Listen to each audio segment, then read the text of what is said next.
Hi, welcome to my channel. I'm Eunice. So yeah, the first thing I want to talk about is my albinism. This is one of the main things that my channel will be about. So I just wanted to go over a few things, about 11 things that, you know, we should all know about albinos. So here we go. So the first one is that I'm black. I'm a black woman. I know I don't appear like it, and I don't have the most features of a black woman, but I am a black woman. In fact, most albinos are black. Of course, there are some all over the world. For example, in East Asia and South America. So yeah. But I'm just going to talk about it from a black woman's perspective. Yeah, I can do that. So we come from black parents. Both parents are usually black, or you can have an albino and someone black, and they cannot make another albino, because even if that black person does have the recessive gene, it just can't happen. And two albinos will make black children, unfortunately, which sucks because I kind of want one, like a mini me running around. Anyway, so albinism is due to a genetic mutation. That's all it is. So if we really think about it, we're mutants. Albinos are mutants, and mutants have superpowers. So we technically belong in Xavier's School for the Gifted.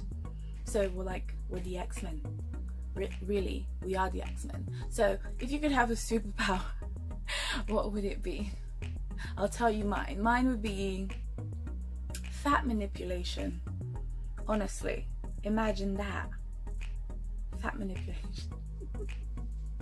I'd never have to go to the gym again. Like, if I have to go out somewhere, or if I have to fit into an outfit, I just like move it around a bit, or I could just evaporate it. So yeah, mine would be fat manipulation. Oh my god. So the next one is quite hard fitting in. That's one of the things that I found, especially being in Europe or being outside of Africa. Like in my family, in your family, it's often okay. Like everyone is very accepting. But outside, that's when it gets a bit harder. It gets a bit too much because people, you know, are a bit like, whoa, you know, when they're not used to it. So this is one of the main reasons why I personally didn't enjoy university. It was an incredibly lonely time because I felt like I didn't have a place there. So I'm not going to go into that right now, probably at a later time. So yeah, it's quite hard fitting in, I found anyway. Who knows, some people might not have the same experience or sentiment, but anyway. So these mutations come from, they result in the lack of pigmentation. So oftentimes we have pale eyes that are very sensitive to the sun and light. That's why most albinos are visually impaired. But our bodies sort of love us so much, that's why they make up for it. So they make up for our lack of sight with heightened other senses. So like hearing. So I'm very good at hearing. Like, you could never whisper around me, I will hear everything you say. So that's sort of what our bodies try to compensate for our eyes. So the rest of our senses are very heightened, so like smell, feeling, like touch and things like that. We're very good at those things. So different people have different eye conditions. So I personally have nystagmus. So that's when that's where your eye moves involuntarily. Like, I don't know if you can see it now, but like, I don't know, but yeah, you have where your eye moves involuntarily. However, it doesn't hurt me or anything. I don't even know. I can't even see the fact that it's moving, and it doesn't get worse over time. So that's a bonus.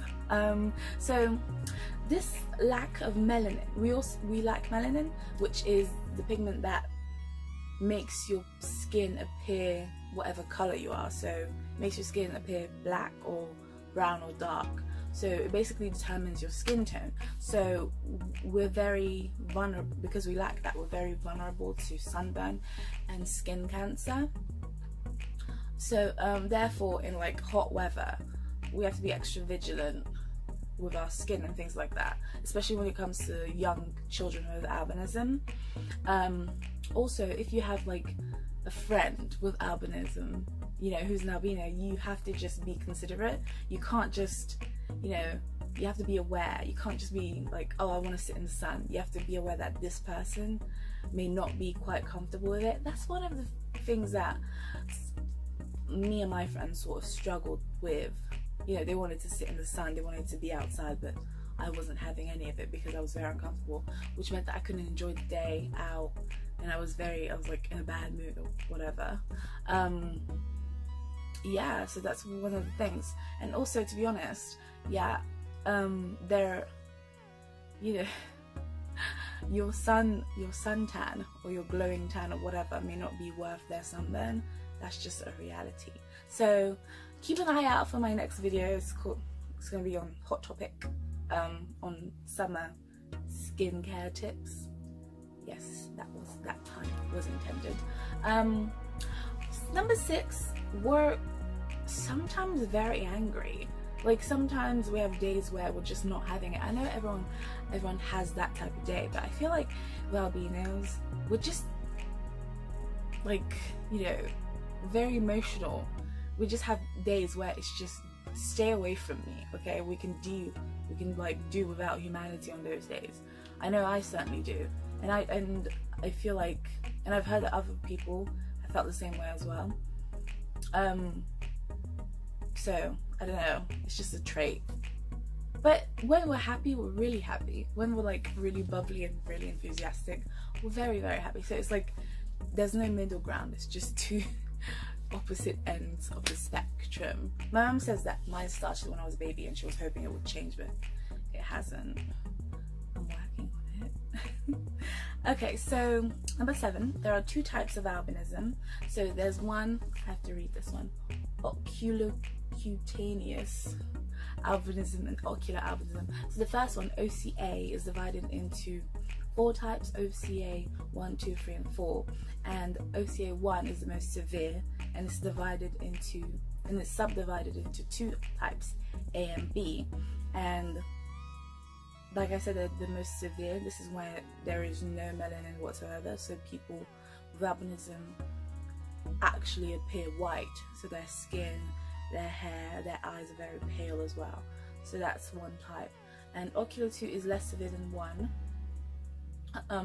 OCA 2 is less severe than 1, and 3 is the least severe. And yeah, so this is where 2 is where you have a little bit of melanin, so your hair can appear blonde like mine.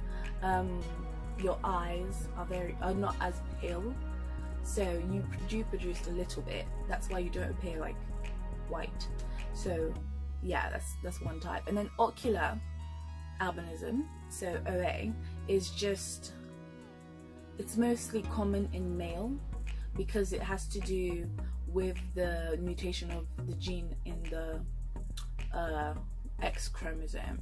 So it mostly just affects the eyes. So it's very rare that a girl could have ocular albinism.